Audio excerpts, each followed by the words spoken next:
Hey guys, welcome back to the channel. It's Jamie York here, and in today's video I'm going to be breaking down all of the essentials that you need to look at whilst doing your next refurb.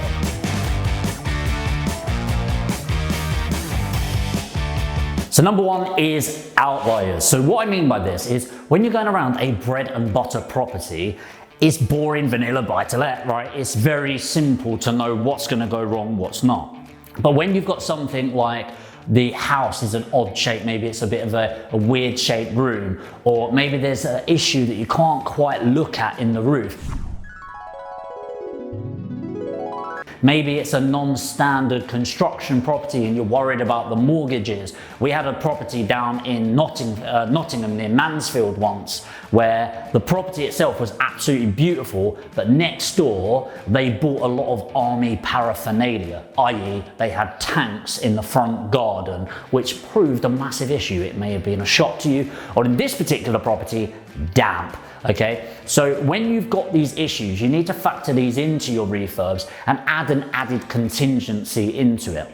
So on a normal property, I'd probably look at about 5% contingency because we do so many of them. For a majority of you that haven't done refurbishments, I'd factor in a minimum of a 10% contingency.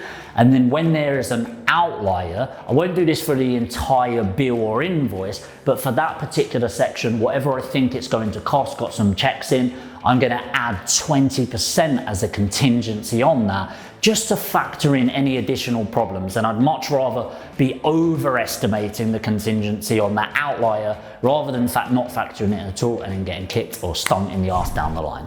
Talking about contingencies, that brings us on to number two, which is contingencies. So a lot of people that are new to property, what they end up doing is putting some arbitrary figure like 15 grand, which we all round up to, right, or 20 grand, whatever, but they don't actually add in any contingencies. Now, this isn't just in terms of price, but also time scales, because time equals money. So for example, if you are really experienced in property, and when we're doing buy-to-lets, we allocate a 5% contingency because we're really confident about the internal things that we can control. If you're a bit less experienced, maybe in your first 10, 15 refurbishments, then maybe you want to do 10% contingency, and then more if you are really inexperienced. Maybe it's your first one, you want to do 15, 20%. Now, the reason for this is the downside is it will stop you getting certain property deals, because if you're factoring in too much contingency, you'll end up pricing yourself out of the opportunity. But I'd much rather price myself out of an opportunity and not be stung, rather than price incorrectly for the opportunity and lose money, or certainly make less money than I thought would be possible. So factor in your contingencies at the beginning by getting the full quote, getting the full breakdown, and then adding in your contingency. For example, a £15,000 refurbishment would become 10% on top, which would be 16,500.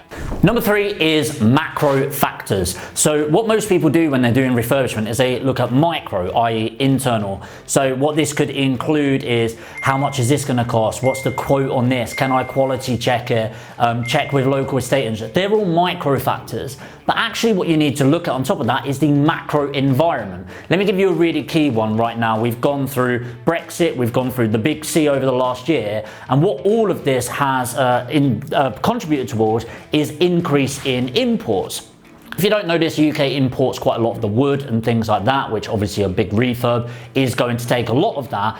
And so the way that it's transported over is actually through crates, and crate costs over the last year have gone up 300%, and then averaged out materials have gone up 42%. On top of that, because of the lockdowns that we've gone through, a load of people have been putting off refurbishment, extensions and things like that. So now the building trade has gone absolutely crazy as well, but also the labor goes up, and also the labor gets not less caring, but certainly it means less to them each job, so they're going to move on quicker. The snagging's going to be worse than before, and because they can just walk off a job and get another one next door, people have short memories and will treat it like that. So make sure you're looking at not just the micro factors within your control, start looking about the SWOT analysis, the opportunities and threats of the macro factors that can impact your refurbishments. Number 4 is always have backup teams. So something as you're building up, you can tend to become more reliant on the same people over and over again, and you can get really comfortable doing that. So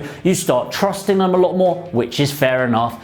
They trust you a lot more, which is fair enough. But along with that you become complacent, and all of the people become complacent. So you stop checking as much on people's work because they've always done a great job. We've definitely done that. In fact, on this property, I should have done more checks because it is not done and finished to the standard that I want done by my team. So now I've checked that, they're going to have to come back again.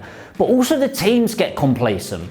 You know, the prices of refurbishments end up coming in more and more because if they know they're the only ones putting in the quotes, they know they can go, actually, I'll charge you a bit more and I'll do a bit more and a bit more. And you just kind of let them get away from it.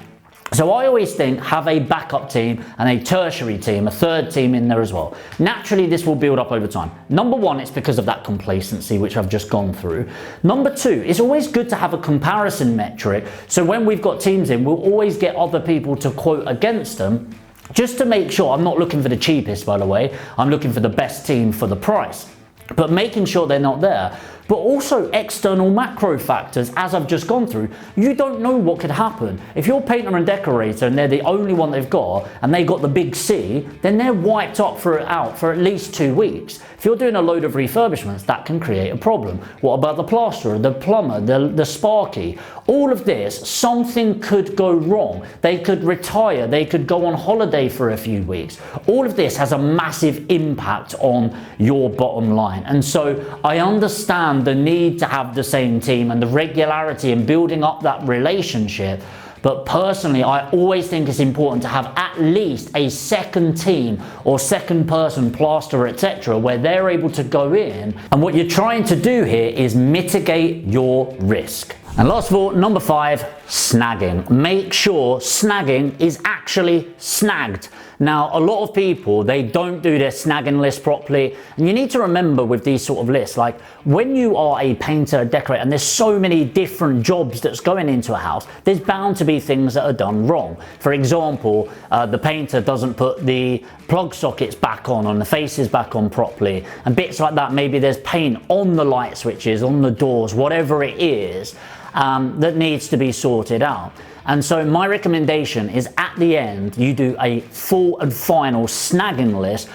Big recommendation for this would be Site Audit Pro, by the way. I'll put a link below so you can check that out. I think it's like a $5 or something like that. And it's a really effective way of communicating with people where you can put all of the breakdowns and the pictures. And my aim with a snagging list is to spend the time on it. The more detail, the more direction, the more clarity that you put in, the better the product and service level at the end of this. So I would end up holding back 5 to 10% of the overall quote. For example, if it's a £15,000 refurbishment, I would probably hold back about $1,500 at the end of this to make sure I've gone through a full snagging list. And the reason I like doing a full one once is it's taking the mick a bit if you're bringing people back 4, 5, 6 times. So go through it, make sure it's good, sign off in it, and then pay people. Because remember, snagging isn't something you should be paying more for. It's what's already been promised. So make sure you're getting the right quality of finish and then pay people for a job well done.